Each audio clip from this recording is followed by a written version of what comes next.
بله.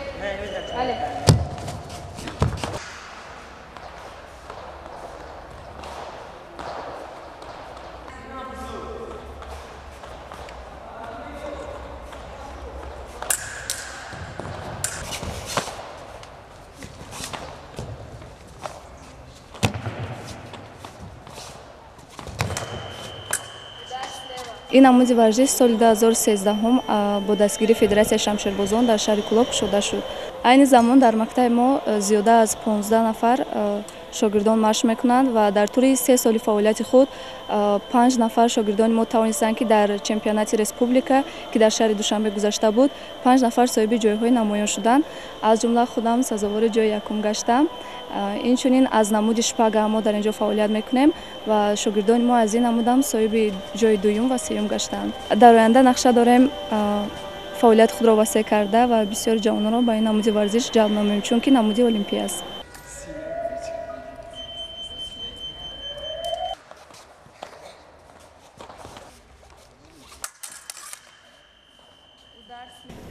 ман ҳамчун модар, ҳамчун момаи меҳрона бисёр хурсандам, ки дар шаҳри Кӯлоб дар маҷмӯаи варзишӣ як намуди варзиш бо номи шамшербозӣ таи 1 сол ҳаст, ки фаъолият мекунад ва меҳронаи ман ҳам дар ҳамин маҷмӯа бо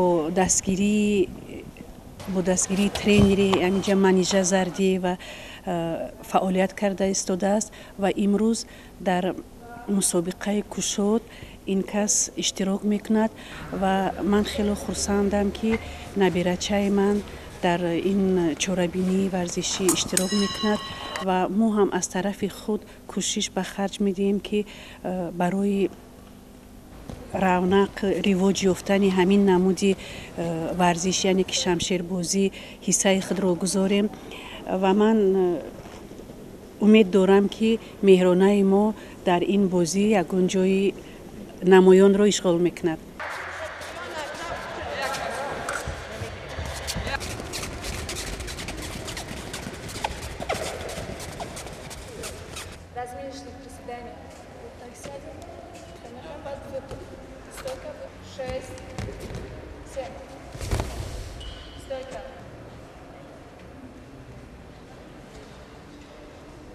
Насимов Азиз, мураббии шамшербозӣ, оид ба яроқи шпаг. Ба наздикӣ аз Москав омадем.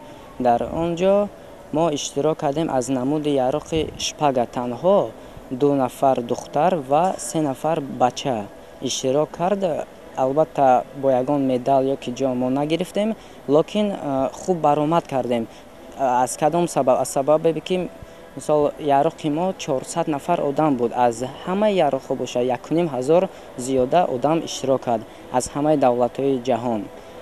Барои ҳамин мо байрақи Тоҷикистони худ бардоштем. Мисол агар ки мо ки намебудем, намемондам байрақи Тоҷикистонро. Барои ҳамин мо кӯшиш мекунем, ки байрақи баландтар бубардорем.